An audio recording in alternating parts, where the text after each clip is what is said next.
Hey everyone, welcome back to my channel. My name is Anna and today's video is something completely different. I will break it down for you, the exact steps that my client Jean has done in order to end emotional and binge eating. She has lost 12 kilos in 4 months without a single day of dieting or any form of restriction. I have done the process, my client has done the process, she has done the process, and they all got results. No more dieting, weight loss, no more binging, no more emotional eating. You want to watch this. Everyone, welcome to this presentation. I'm going to give you a very concrete step plan how you can get the same results as Jean, who I have helped end emotional and binge eating and lose 12 kilos in less than 4 months. Let's go. So the whole basis of this ending emotional and binge eating is composed out of 3 main pillars, right? So the pillar number 1 is the dieting. And if you are someone who comes from the dieting world, you know what I mean? You have tried to diet your way out of emotional and binge eating and you haven't managed, because if diets were so powerful, they would have been powerful until now. So we will assess dieting, emotional triggers, massive topic, which is basically correlates to what are emotional triggers, 4 action step process with emotional triggers, how you identify them, what you will do with them, because the triggers are those things that are happening that are creating the urge to binge.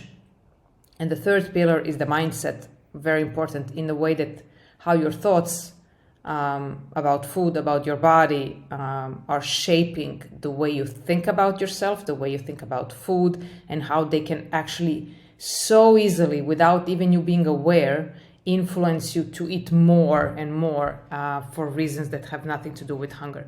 So this is for you if you are stuck in dieting, meaning you're too long on a diet plan and you're switching between diet plans, but you cannot keep the weight off. So meaning you lose weight, but then you start eating in a normal way, your way, and you start gaining the weight back. If you're doing something which is on and off, I'm a bit dieting, then I'm binging, dieting, binging, this is definitely for you. If you feel like you're out of control around food, meaning food cannot be in your house, otherwise you will just eat everything, this is for you. If all you're doing throughout the day is thinking about food, what will I eat, what will I make, even planning binges, this is for you. And overall, if you're emotionally eating, this is for you. If you're eating when you're stressed and bored and sad and angry, then this is for you. On the other hand, this is not for you if you're not doing the framework. If you're not willing to follow the plan that I will lay out so openly for you, then you cannot claim that it didn't work. You just didn't want to follow it. So I encourage you, take notes and just try to do all the steps. And be ready to invest the time and the energy that goes to it, because you guys, you have so many habits and patterns that you have to unlearn. Food is something you have been connected to since you were born. So you have learned a lot of things along the way, and now we need to unpack those things.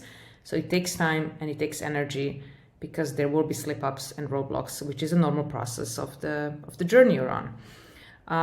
If you're not willing to make a change, you're here, but you're not really here, you're not really willing to do the work, that also is kind of pointless for you. And if you're not really motivated to come on the calls and do the work, it's not for you. So the truth about ending emotional and binge eating that no one else will tell you, that you absolutely can end emotional and binge eating without being on a restrictive diet, without spending tons of money or wasting a lot of time. However, most people are not capable of doing that because they don't understand what they need to focus on. Most probably you have understood move more, eat less, count your calories, eat low carb, all these kind of tips and tricks. But for emotional and binge eaters, what we need to focus on is not that. We need to focus on ditching the dieting mentality for good. And I will go into detail with all of these pillars. Assessing what are your emotional triggers that actually always lead to binging, and changing the mindset around food. We don't care what's on your plate. We care that you don't binge. And if you have been on a diet for as long as you have, you know that diets are mostly not sustainable. So you will be able to follow a diet for a while, and then you will start slipping, and then the binge will happen because you will be tired of being on the diet, but also ashamed for not being able to stick to the diet plan. And then you just start eating because you throw in the towel and you say like, this is not for me. I'm just going to eat whatever I want. And then you go off course. So I will not let this happen to you because you deserve to know how to end emotional and binge eating. And there's no such thing as not being able to end emotional and binge eating. Even if you have been told over and over again that in order to do that or to get those results, you need to suffer on some low-calorie diets for the rest of your life. So I also want to mention here one more thing, that if you want to be the person who wants to end emotional and binge eating, this is how we're going to do it. We're going to stop dieting as the number one pillar. We're going to understand your emotions before an urge happens instead of relying on motivation and willpower, because motivation and willpower are very fleeting. You're not motivated every day. You don't have willpower every day. You cannot rely on that to cope when difficult emotions arise. You need a strategy, which I will explain you when an urge comes. And also, like in the world of, magic products and quick fixes, like it's much better for you to focus on changing the mindset around food instead of spending so much money on juices, cleanses, products, books, diets, plans, whatever. Just spending money hoping that this is the next best thing for me, or like this is the magic fix. Like it's not, there is no magic fix. Like the fix is in the mindset that you have created over time with certain beliefs around food or beliefs about your body or what you can be or cannot be, and that is guiding your behavior. So in case you don't know me, to my story, so I suffered from emotional eating as well as binge eating for 15 years, and I was the person who was in the cycle, restricting, binging, emotional eating, and all sorts of distorted eating. I tried to be, I say tried to be because I didn't know at the time that it was like a mental illness, but I tried not to eat. I was very inspired by, people who wouldn't eat, or I tried to be bulimic. I tried to exercise bulimia. Like it was just a lot of distorted eating. But the main thing when this would not work was I will diet myself, to the point where I'm eating 800 calories a day, and then I will eat 4,000. Like it was just a mess. So I was using food for everything but hunger. So to numb my emotions, when I was bored, when I was alone, when I was lonely, to not feel any pain that other people would cause me. Like even when I was sick to my stomach, I could not stop. I was out of control completely around food. And my choice of binging was mostly prepared binges. So it's not like I was like, oh, I don't know how this happened. Like I know very well how it happened because I was preparing in the morning what I will do in the evening. So that's like what we call planned binges. And that was my choice, especially since I lived alone for that period of time. It was easy. And because of this yo-yo dieting, like blood work was bad, blood pressure was bad. My whole blood work was bad at some point, and that all when I was restricting. But then when I was binging and eating like a crazy person, I was like, my blood work was worse. But here's the thing, like this photo, I never looked sick enough. Like I was never so underweight or so overweight for anyone in the medical sector or family or friends to actually notice how bad this is. Like, because I was so good at, managing the weight. Like we don't eat 3 days, we eat 2 days, stuff like that. So I was able to fool everybody. Like I'm not proud of it. I'm just saying like this is how it was. And this is why I was gaining weight. And at some point I was like 20 kilos above, and then I would go down 10, and then I would go up 5, and, for a long period of time. And now I have been free from any sort of distorted eating, dieting, binge eating, emotional eating for over like 12 years. My weight has been steady. And yeah, I don't diet. I don't over-exercise. I eat when I'm hungry. I stop when I'm full, and I eat a variety of foods. But I have done this work of the dieting, the triggers, and the mentality, which I will explain to you.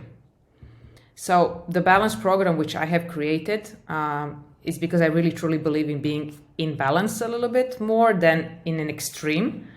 It's a method that I have built through my own trial and error. Because yes, I'm a psychologist. Yes, I have studied a lot about disordered eating, eating disorders, and the mind around those things. But besides the official research and studying, it's a lot of personal experience and a lot of therapy and a lot of self-help moments that I have used to my advantage to create the program today. So 15 years of research and studying, but also of dieting, binging, over-exercising, obsessing over food, and then figuring out what works until I have found the perfect formula. And I've decided to break it all down for you. So I'm going to show you the entire process from A to Z, what I did to end emotional and binge eating, so that you can do exactly the same thing, but without the idea that you will be dieting and restricting yourself. Because in all honesty, the moment you hear that, I know that most of you are already like, I don't want to do this. I've done this way too many times and it never works. So that's why we're not focusing on that at all. So the process overview, we need to change the diet approach from dieting to food freedom. We need to understand the emotional triggers that lead you to binging. And we need to change your mindset around food and ditch the diet mentality. You see that the two words are in like caps lock and it's like big letters, because that's where we start from. Like there is no way that we can talk about triggers or mentality if your day-to-day life and the way you eat day-to-day life is not on spot. So I'm going to explain you Jean's results. She was 50 years dieting and binging, and she managed to finally end emotional and binge eating. And she actually, in that process, because she stopped binge eating, so she stopped taking in extra calories, she lost 12 kilos in less than 4 months, and she reached, food freedom. And, she's been out of the program for a while now, and her weight hasn't really changed. So that she's like one of my favorite examples, just because of 50 years of being stuck in the cycle. So pillar number 1, as I said, the pillar, stop dieting to end emotional and binge eating. Okay, let's go. So your past beliefs, and now I would like you to take some notes because you need to answer some questions and do the work. So save this video if you want to and come back to it. What past beliefs do you have about eating since you were a child? Most definitely you have, an environment where you grew up where food was used a certain way. Food, maybe there was scarcity of food, so then you're like obsessed with always eating, so that there is this idea that there will be no food coming up. Food could have been used as a reward, like, if you get good grades, you will get an ice cream as a punishment. If you get bad grades, you will not get an ice cream. Food could have been used only for energy. Food could have been used only like, we eat only healthy, we don't have sweets in this house, these foods are good and bad. What beliefs have you learned about food? And in the same line, the patterns that you have learned can lead to more and more emotional and binge eating. Let me give you an example, and then you need to kind of go through a little bit what is it that you have learned and acquired as a given, but you don't question, and you never questioned it because it's something your parents told you or whoever you grew up with, and you acquired it as a strong belief, as the absolute truth, but it's not serving you today. For example, for me, I grew up in a family where being overweight was it was like not something that was criticized only, but it was unacceptable. It's like you don't take care of yourself. You're lazy. Like it shows on your body how much you don't care about the way you look. And so when I was starting to gain weight, it was a big problem because I was the perfect child. Like I was the child that had good grades, good behavior, good manners, good sister, never causing any problems. And now I'm fat or like I'm gaining weight, like it was not an option. So the pattern that I have learned was like, if you want to be accepted, loved, respected, you need to look a certain way. So when I started gaining weight at the age of 13, 14, it was a shock to everybody. And so that reflected for me that now my value is going down. Like I'm not going to be this loved child. So that's when I went on my first diet. And I never made the connection that I never wanted to lose weight. I just wanted someone to say, you're good. I wanted validation. I wanted my parents to be happy and proud of me. and not like worried what's happening with my body. I didn't want to worry them.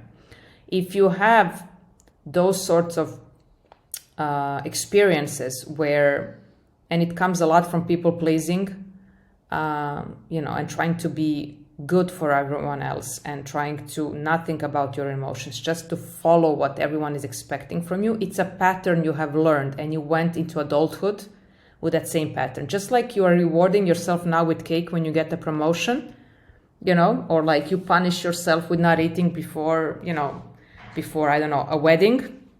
It's the same thing. You have learned this as a child, and try to list everything you have learned and see what of those beliefs and patterns serve you today and what doesn't serve you. And it's very important for you to understand in order to heal where certain things are coming from.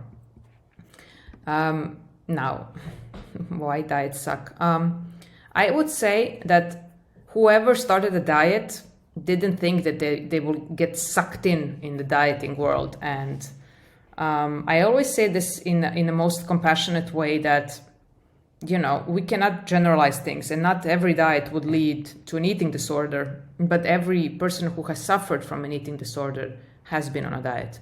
So if diets, restrictive, unsustainable diets worked, if they would have been the magic formula, they would have worked until now. Like, I think an average woman loses 9 times her goal weight through her life, and gains it back, and has been on more than 100 diets. So they don't work long term, and they give you this illusion that you're in control, because your only job on a diet is to eat according to the meal plan, like to be good on the diet.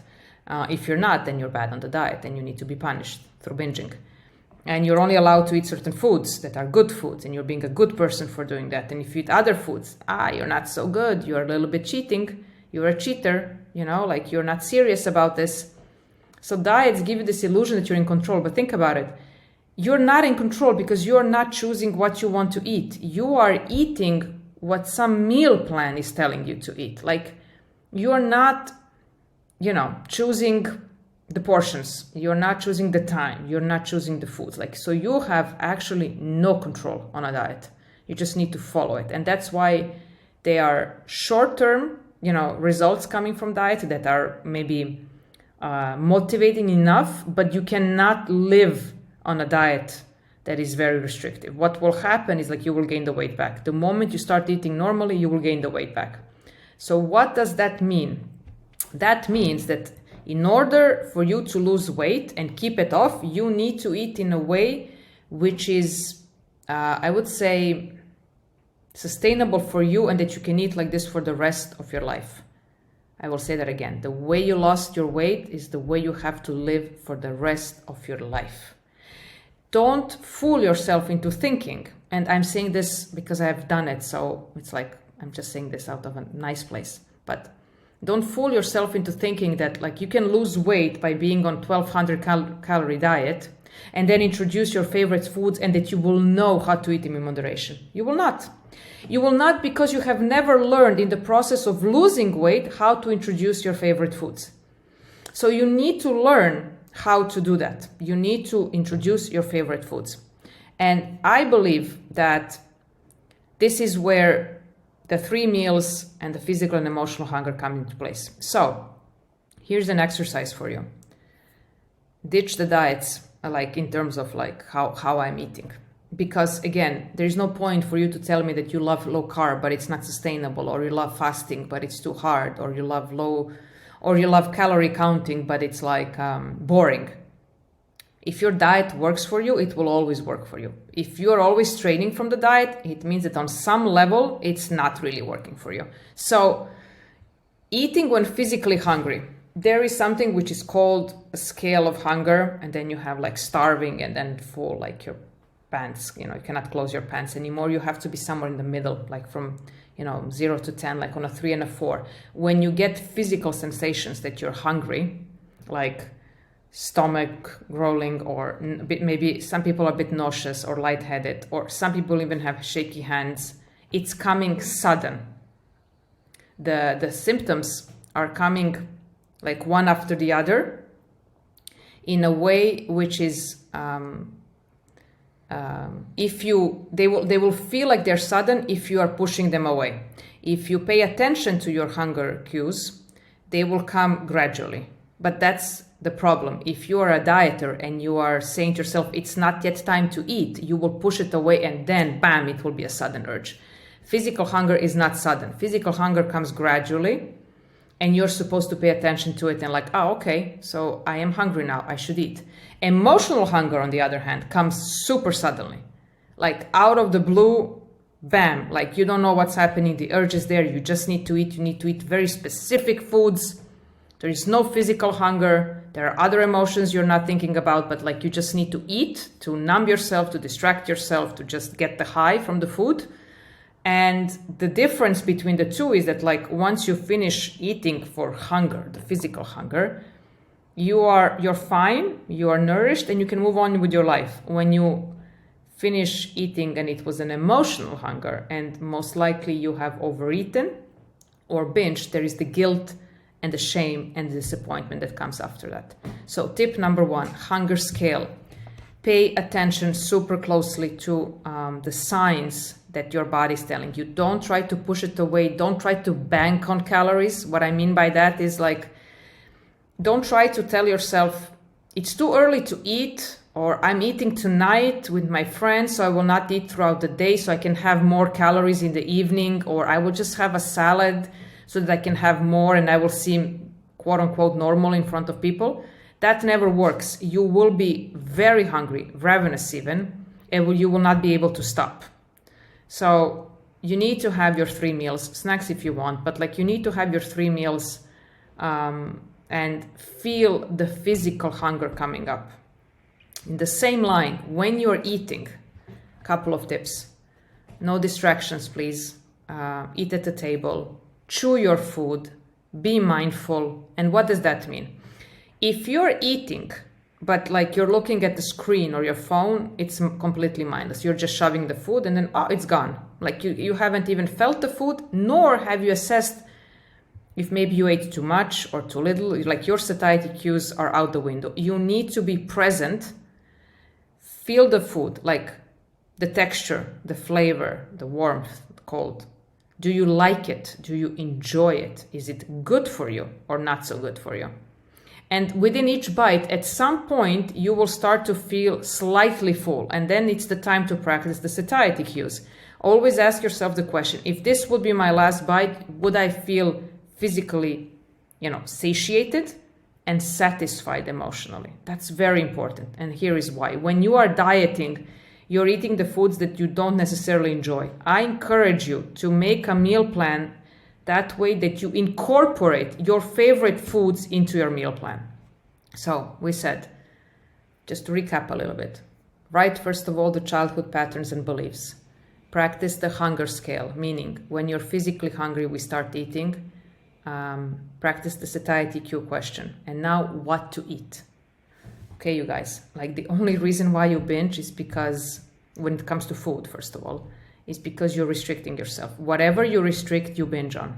You cannot stop thinking about it. You can push the urge a little bit, but it catches up. So make a list of foods, different meals that you would like to eat. If you're afraid of certain foods, like, I don't know, maybe sweets or bread or chips, whatever it is, put it next to a meal. Incorporate it in the meal. I don't know, put like chips on top of a salad, or have a slice of bread with your soup, or have something sweet right after dinner with some protein on the side. Like incorporate bit by bit. And this is why the more you incorporate your favorite foods in those quantities, the less exciting that food will be for you. It's not off limits. It's not like the forbidden, food. The novelty wears out, and the more and more you do that, the more and more you allow yourself and give yourself the permission to eat a variety of foods, the less you will binge, and then the binging will stop. The only reason why you binge is because when you have 5 donuts, you're telling yourself, never again, I am not going to eat this. I'm going to go on a 12-week challenge, no sugar diet. But after week 1, if you're lucky, you're again thinking about that sugar and that donut. Like, don't go into those extremes. Incorporate your favorite foods in your meals as a snack, part of a meal. See how you like it, And you will see that bit by bit, you are not so obsessed over those foods. The obsession, the feeling out of control wears out. Like, trust me, it will happen. You just need to give it time, and you need to be honest with the food that you want to incorporate. So in that same line, if we talk about mindful eating, one more thing. So mindful eating, I explained, no distractions at the table, all this kind of stuff. And this is why it's also important. The more you practice the hunger and the satiety cues, the more benefit you get of not gaining weight or actually losing weight. So here is how it works. Like, if you say, for example, that when you feel physically hungry, your body is asking you for food. Your body knows what to do with the food when you're physically hungry. When you're emotionally hungry, your body is like, I didn't ask you for this. Why are you giving me all these extra calories? Like, it's a confusing time. Practicing fullness and satiety when you're alone, and the more you practice it, the more in tune you become, it will help you have this notion when you are with people that you can even close your eyes and do the exercise without people noticing, but you will know when to stop, even when you are around people. But you have to practice it when you're on your own. So mindful eating for the win. Pillar number 2, let's go. Emotional triggers. Oh, this is a big one. This is like the central focus point. So you need to understand emotional triggers that lead to a binge instead of relying on motivation and willpower. I explained you why you should never rely on motivation and willpower. Like, just think about it. You're not motivated every day. You don't have willpower every day. It will not work. So you guys, like, the binges don't happen by accident. Like, you don't actually want to binge. You don't actually want to feel full, uncomfortable, sick in your belly, whatever. Like, you binge because there is a trigger. Now I'm asking you, what triggers you to endlessly binge? And it's very important that you are honest with yourself. Every time you have an urge to binge, what happened before? Be very specific, write it in a journal. Like, I was in the shop and the bread was smelling nice and it reminded me that, or my boss called me in and he yelled at me, or my partner, whatever, that is judging me. My kids are annoying me. I'm bored. I'm sad. I'm like, what happened? Like, you need to paint the picture very clearly, because your triggers are highly likely, first of all, repeating themselves, and they're everywhere you go. Like, you can be triggered by messaging on social media, like some pictures, or you can be triggered by your colleague who is in your eyes thinner than you, but she's claiming she's going on a new diet. You can be triggered by going on a scale. You can be triggered by not being able to fit in your favorite jeans, or by, I don't know, passing by the window and you see your reflection in the mirror. Like, anything can trigger you. But you don't notice these things in your day-to-day life. And then once you let your guard down, that's when the binging will happen. And that's why binging usually happens when we come home at night, because that's the moment where triggers are highly likely not present. And then we can just relax around food and get the release that we need. So what are your triggers? Just start naming them and you will see there is quite a bit of them. And when you have the trigger, you must have an emotion behind it. Like, I feel judged. I don't feel seen. I don't feel loved. I don't feel, respected. I feel angry. I feel sad. What is the emotion? And try not to judge yourself. You don't get anything from judging yourself. Like, judging yourself would be like, why do I have to feel like this? Why is this happening to me? Why I cannot get it together? You don't get anything from thinking like that. Processing is being curious. And I always say to my clients, like, don't run away from your triggers. Triggers are such a good thing to have, because they are pointing out what areas of your life you need to work on. Where are those things, blinking for your attention, that some of your needs are not being met, that something is triggering, causing this emotion that you want to numb with food or fill the void or whatever it is. You have to pay attention to your triggers. They are like stars. They're like alarms, right? And they, as much as you hate them, like stepping on the scale as a trigger, as an example, it's a very good indicator. The scale bothers me. The scale makes me feel worthless because I cannot lose weight, or the weight is not moving down as fast as I hoped. So triggers, and then write your emotions or the unmet needs, because it's very important. And I would say when you are doing the process of analyzing the triggers and analyzing the emotions, you will have constantly this feeling like, why do you want to do all of this? And that you can technically also ask yourself in the very beginning of this exercise. But I always like to ask myself and my clients, when we do the work together, like if something is triggering you so bad, right? And you want to make a change, why do you want to make a change? Because if you tell me, oh, I want to end binge eating so I will lose some weight for the wedding or bikini season, my question is, what after the wedding and the bikini season happens? What after that? Like, this is supposed to be a long-term thing. Like, you're dealing with this problem now for life. We are not going to go back and forth, being mindful about eating and then being mindless and then binging and then dieting. Your why has to be way more deeper in terms of how binge eating and emotional eating affects your life. And I say your life, not your physique, your life. I can tell you for a fact it affects your relationships, intimacy, your worth at work, because you see yourself through the body. You see yourself through the body with the opposite sex or whoever you're dating. It's not something that just affects, the size of your jeans. So when you ask yourself, why do I want to change? I want you to go a little bit deeper. What are those aspects of your life that you hope will change with ending emotional and binge eating?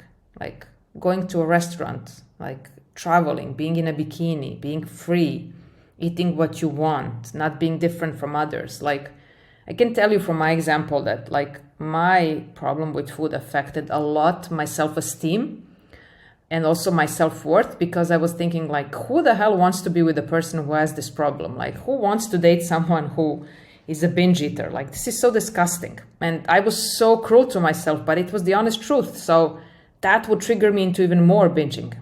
Because I thought that there was just no way out and that no one would ever want to be with me. So my why had nothing to do with, fitting into a pair of jeans, because I knew if I don't eat too much, I will lose the weight. I just have to figure out how to not eat too much. So dieting is obviously not the solution. Let's work on other things. And that's when the triggers came into place. So by naming all the triggers, by setting the scene, when they're happening, with whom they're happening, what am I feeling in the moment? Processing exactly the emotions is so important. And I will explain you why.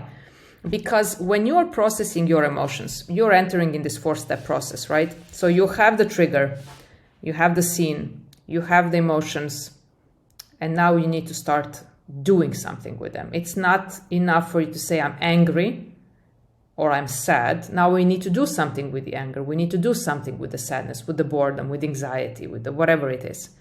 And people will tell you, oh, but you need to find an alternative. True. But you cannot find an alternative to binge eating just simply by listing random things on a paper. Like, let me give you an example.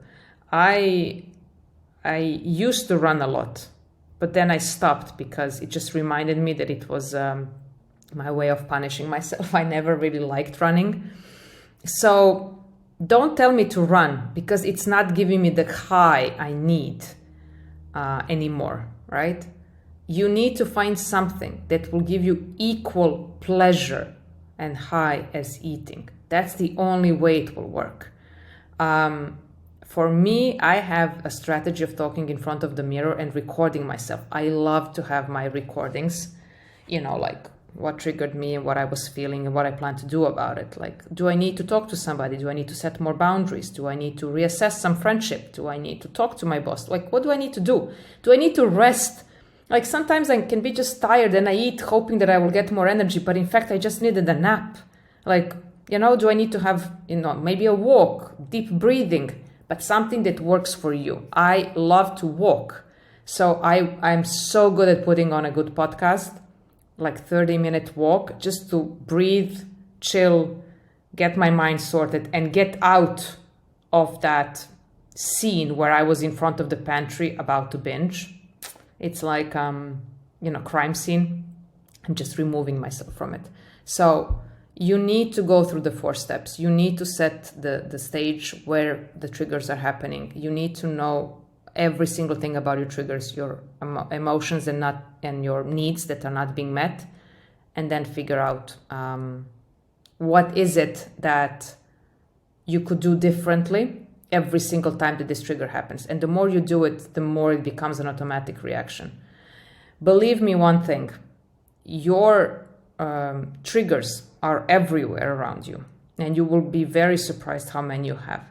But before an urge happens, unless you have been seriously restricting yourself, you will get some kind of unease feeling in your gut, in your belly, in your stomach, whatever.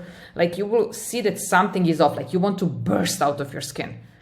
That's usually a sign that an urge is coming up, like that you want to binge. Like a pull, let's call it, like a pull towards the fridge, a pull towards the pantry. That's a good time to be like, what's going on? Let me see. What happened today? And then you just start going through the process. The more you start going through the process, here's a funny thing that will happen. If you really do this exercise, the urge will be gone, because the urge doesn't last for too long. Like it's like any other emotion. It comes and goes. It doesn't stay with you forever. Like even when you're hungry, you're not hungry all the time. You have hunger's ups and downs. This is the same thing. The urge will pass. You just need to deal with the urge in order for the urge to pass. The third pillar, the mindset around food that you need to focus on instead of spending money on fat products. Do you guys know how much money I've spent on products? And on top of that, I was twice in a fat camp and lost a lot of weight within 10 days, whatever, and put it all back the next month. So pointless exercise, but I thought that I had done it wrong. Like I was thinking, you got the magic formula. This is what you need to do. You need to walk 3 hours a day, be 1 hour in the gym, and be 1 hour in the pool. Eat 1,200 calories and you will get the results you want. Like, what is wrong with you? See, that's the problem. That's the mindset problem. My mindset was wired like that I am the problem, not the diet that, they gave me in order to promote their fat camp. So yeah, that's something that I'm going to talk about now a bit more. So if you come from the dieting world, this is the mentality you're on, 100%. And it's also something you are most probably doing in your everyday life. So I'm on a diet, off a diet. I eat good foods, I eat bad foods. I'm a good person, I'm a bad person. I eat clean, I eat junk. On wagon, off wagon. Sounds familiar? Okay. So if you have this kind of mentality, then it means when I'm on a diet, I need to eat perfectly clean and I need to stay on track and pay attention to my macros, and I'm only eating the allowed food list, right? So what happens is, like, because it's an unsustainable diet and you're still having your cravings, you will have the need for a cookie here and there, let's say, and you push it a little bit away, but then bam, something triggers you and you know what's going to help. It's that cookie, because you haven't learned any other way how to do it. Like you just eat. You don't have a developed mechanism. I mean, you will when you start doing the exercises, but this is what's happening in this mentality problem. So you take the cookie and then your mind goes into all or nothing mentality. And then if I ate one, why not have 10? Because it's ruined. The day is ruined. The diet is ruined. And you go into that mode. Now, of course, if you have 10, you will feel worse.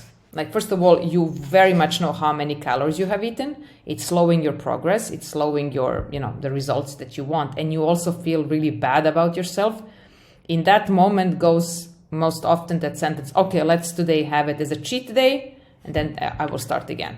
And you never question why that one cookie was the full bag, or why one slice of pizza was like 10 slices. No, you just question the act. You're questioning the binge. You're questioning the aftermath, not what has led to it. And what has led to it is this mentality and the dieting mentality that you are not allowed to have anything else.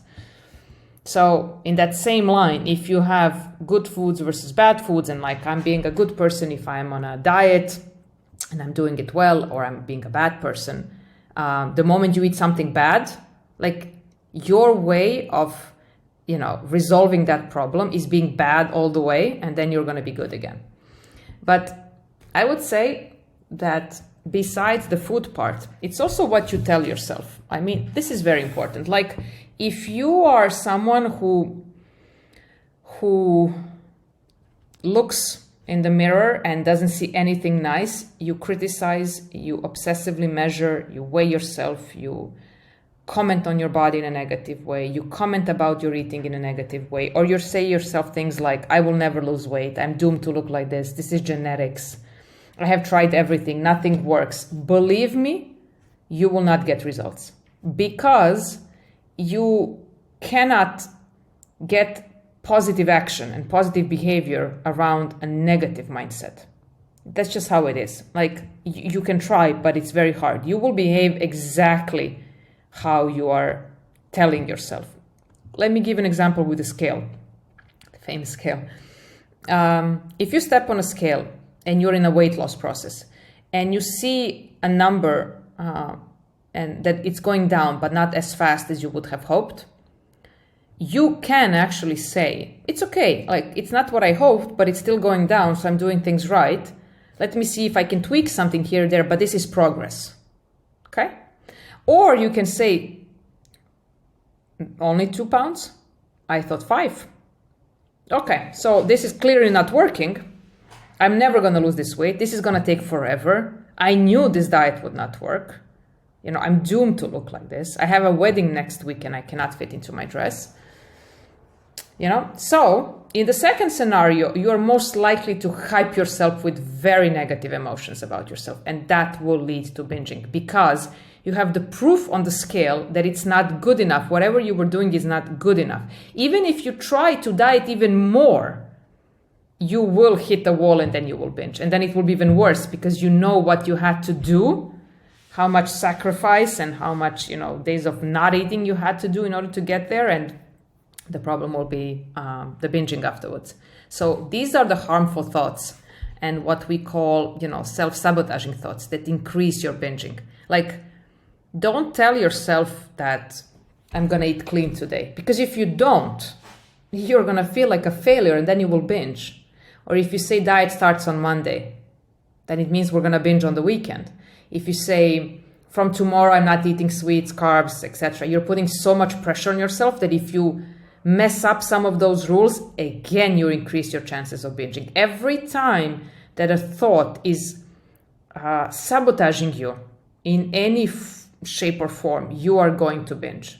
Every time you put pressure on yourself, you're going to binge, because no one can live under all these rules, especially if you have been on way too many diets and you picked up a lot of different rules. You are going to be, you know, just confused what you need to do. But you always have to reframe. You catch the thought, you reframe the thought. Okay? Like, for example, I'm never going to lose weight. Is this absolutely true? Because if it's the truth, it has to be true all the time. If you have already lost weight at some point in your life, then the statement is not true. Or if you say, there is not a single diet that works for me. No, there is not a diet that I, found that works for me. I haven't found the right diet yet, but I will find it. Or if you say, today I'm going to eat clean. No, today I'm going to eat nourishing foods. I'm going to ditch carbs and sweets. No, I'm going to eat them if I feel like eating them. It's a very different process. Like, if I tell myself I cannot have something or that I will not achieve my goal, it's not a pleasant feeling. Like, first of all, I will want that food and I will behave like a person obsessively thinking about that food all the time. If I give myself the permission to eat it, I don't care. I don't care because it's there, it's allowed. It's not going to put me into any kind of, dieting, shame culture, whatever, where I need to feel bad for eating ice cream. So whenever you catch yourself with these kind of thoughts, you have to think how I can reframe this and ask yourself the question, if this is true, then it has to be true 100% of the time. Is it true? If it's not, you can start building yourself to think a little bit in a different way. So, as I said, Jean, she did 50 years of dieting and binging and counting and weighing. She did a lot of these programs also, like, counting, measuring stuff in groups. But I would say that because the period was so long, of course there was fear. It's like a lot of learned stuff to unlearn. But she was 6 months on the program and she lost 12 kilos already after 4 months, and she didn't diet one single day. And she has been out of the program for 2 years now, and the results stayed the same. So if you understood the 3 pillars, so the dieting, the triggers, and the mindset, And if you are a woman who is tired of being on countless diets that don't work and stuck in the restrict binge cycle and feeling out of control and you just cannot manage your cravings, and at the same time, you're determined to end emotional and binge eating and ready to lose weight for good without restrictions or dieting, I would say that I can help you end emotional and binge eating without restrictions or dieting in less than 6 months. So I hope you enjoyed the video. I hope you took some notes. I hope you can get the most out of everything that I have shared. If you enjoyed what you have seen, you can subscribe to my channel for more content. And if this spoke to you and you really understood the process and you want to get yourself in the journey of healing from emotional and binge eating without all the dieting, without all the restrictions that come along with it, I encourage you to click in the link in the description box below, book your first call, let's start the conversation and let's get you ready to end emotional and binge eating for good.